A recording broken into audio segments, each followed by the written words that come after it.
You know, becoming a social and healthcare assistant is one of the most direct ways you can make a real, tangible difference in people's lives. But how do you actually get there? The path can look a little complicated, with all its different stages and timelines. But don't worry, we are about to make it super simple. So let's just dive right in. How does someone actually become a social and healthcare assistant? What are the steps you need to take? How much time is it going to take? And what are the different routes you can even choose from? We're going to map out that whole journey for you, from the very first day of class all the way to getting your final qualification. So, let's start at the beginning. Okay, so everything kicks off with what's known as the Grundverloop, which is basically the foundational course. This is the bedrock that your entire education is going to be built on.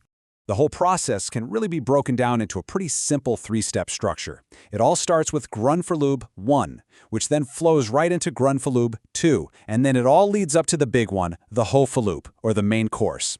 Let's take a closer look at what each of these stages is all about.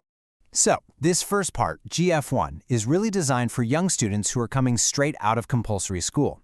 Think of it as your introduction, a chance to really dip your toes in and see if this career is the right fit for you. And we're not talking about some long, drawn-out introduction either. It's a really focused 20-week phase. The whole point is to give you a solid, immersive experience right from the get-go. After you wrap up GF1, you'll move on to the second basic course, GF2. Now this is where you start building the real, core skills of the job. You'll be digging into everything from patient care and communication to hygiene, rehabilitation, and even the latest welfare technology. And this second course, it also runs for 20 weeks.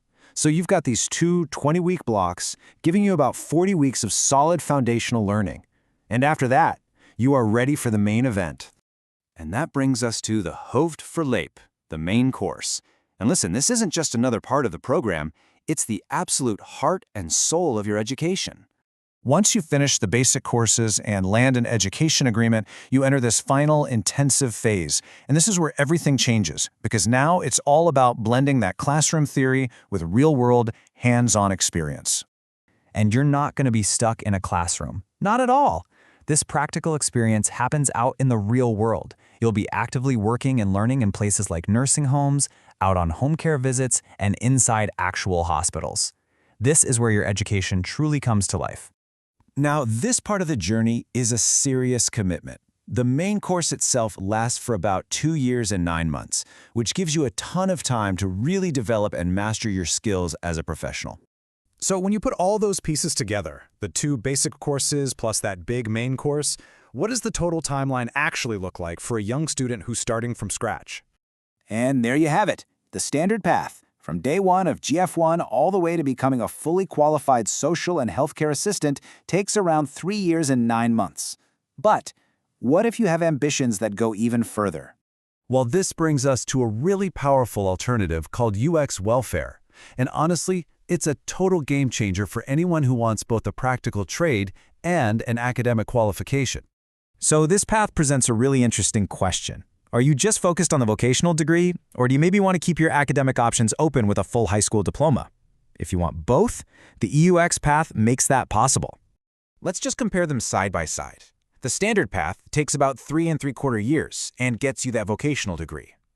The EUX path? It's longer, around 4.5 years. But the payoff is huge. You get both the vocational degree and a high school diploma. That is the key that unlocks direct access to higher education, opening up doors to careers in nursing, occupational therapy, and so much more. Okay, so maybe you're feeling inspired, right? But what do you actually need to get your foot in the door for either of these paths? Let's talk about the admission requirements. The entry requirements are actually pretty straightforward. First, you need to have passed either the 9th or 10th grade. And then, when it comes to grades, what they're looking for is a minimum average of 02 in 2 key subjects, Danish and math. But hey, what if your grades aren't quite there? Don't even worry, that doesn't mean the door is closed. There's another way in. You can apply to take an admission test and have an interview to show that you've got what it takes to succeed in the program. So, we've covered the whole journey, from the very first step to the very last. Let's just zoom out for a second and think about what this education really means for your future. When you really boil it all down, this is what you get. It's not just a piece of paper. It's a direct path into a field with incredibly high demand. It's an education that offers you job security and, maybe more importantly, a chance to do work that genuinely matters. And that just leaves us with one final thought. After seeing all the steps, the commitment, and the incredible potential outcomes, the only question left to answer is yours. Is this your path?